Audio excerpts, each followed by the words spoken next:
Assalamualaikum warahmatullahi wabarakatuh. Perkenalkan, nama saya Adi Irfan Yusuf dengan NIM 1011002.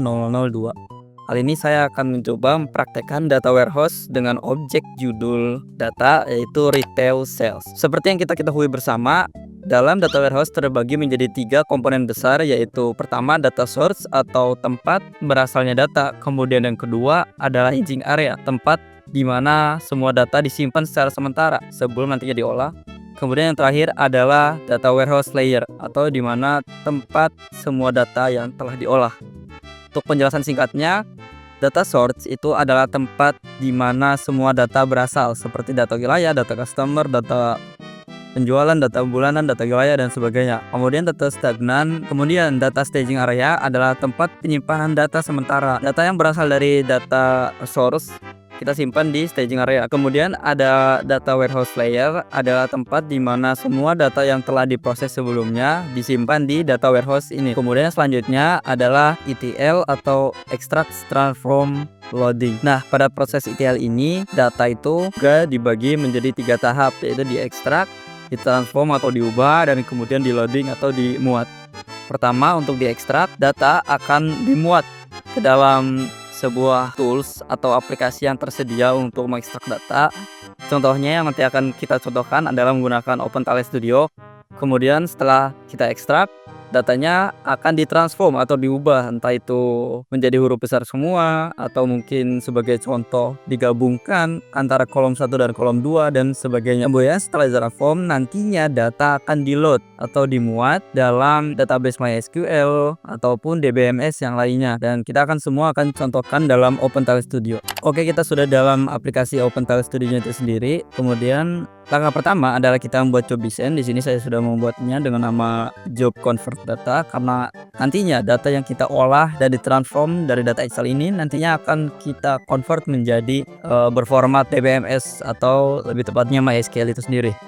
Nah, pertama-tama kita akan masuki tahap pertama dalam data warehouse, dalam arsitektur data warehouse lebih tepatnya, yaitu data source. Kita di sini menggunakan metadata. Saya menggunakan file Excel di sini, yaitu dengan retail sales. Ini kita beri nama untuk setiap sheet atau setiap, ya kita menyebutnya sheet.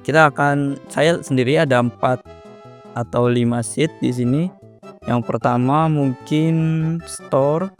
Di sini berisi data dari sheet store, nantinya kita pilih. Nah, di sini saya akan select yang hanya untuk store karena kita akan memuat datanya satu-satu. Jadi pertama kita akan store, kemudian next, kemudian set heading row as column names-nya kita akan centang supaya otomatis kolomnya sebagai name. Jika dirasa sudah sesuai, kita langsung next saja, kemudian di finish. Di sini sudah ada metadata dari Excel yang pertama, yaitu dari store. Kemudian kita akan memasukkannya 4 sheet saja.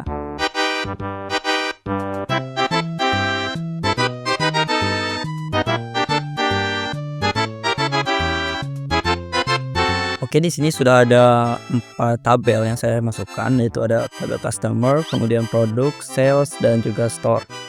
Nah, di sini metadatanya sudah lengkap, data source-nya sudah ada. Kemudian langkah selanjutnya adalah kita akan mencoba mentransform data ini menjadi format-format yang lain. Oke, setelah semua datanya sudah kita masukkan ke dalam data yang nantinya kita transform itu diekspor ke data warehouse, atau di sini kita menggunakan MySQL. Oke, pertama kita klik connection di sini.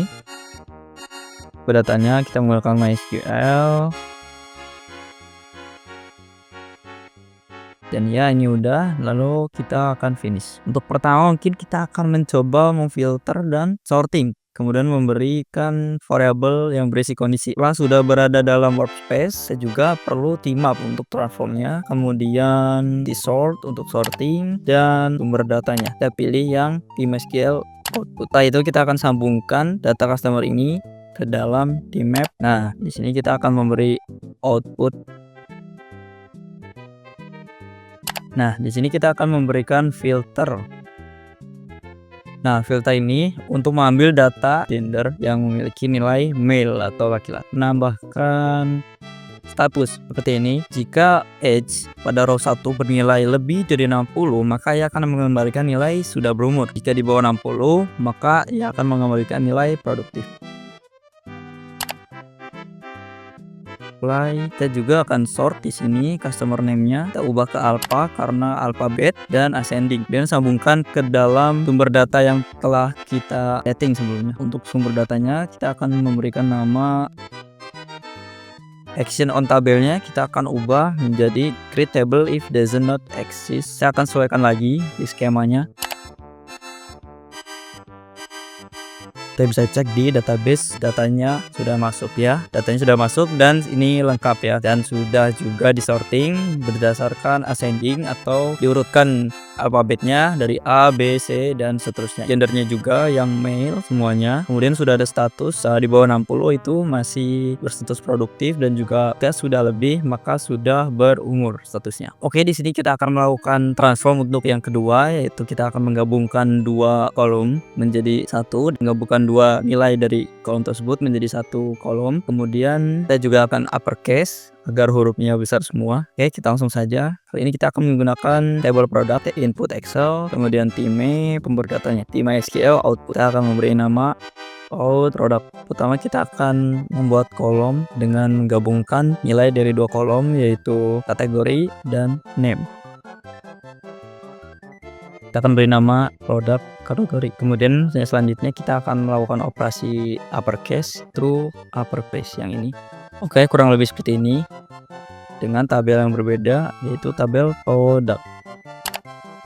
Dan data pun sudah masuk sepenuhnya di sini. Yang pertama itu penggabungan dari dua kolom, yaitu kolom produk dan kategori. Kemudian operasi yang kedua adalah nama brandnya kita buat uppercase atau huruf kapital semua. Nah, dua praktek ini merupakan praktek transform, dan ketika kita menjalankan program ini dan membuat datanya diekspor ke dalam MySQL itu adalah arsitektur data warehouse yang ketiga, yaitu data warehouse layer. Dan ya, kita sudah mempraktekannya mulai dari metadata ketika kita membuat metadata connection dan juga dari file Excel. Yang kemudian yang kedua adalah ketika kita ETL atau transform tadi menggunakan TMAP. Kemudian yang ketiga adalah ketika kita ekspor data yang sudah kita transform sebelumnya ke dalam MySQL atau DBMS. Dan ya, sekian dari saya.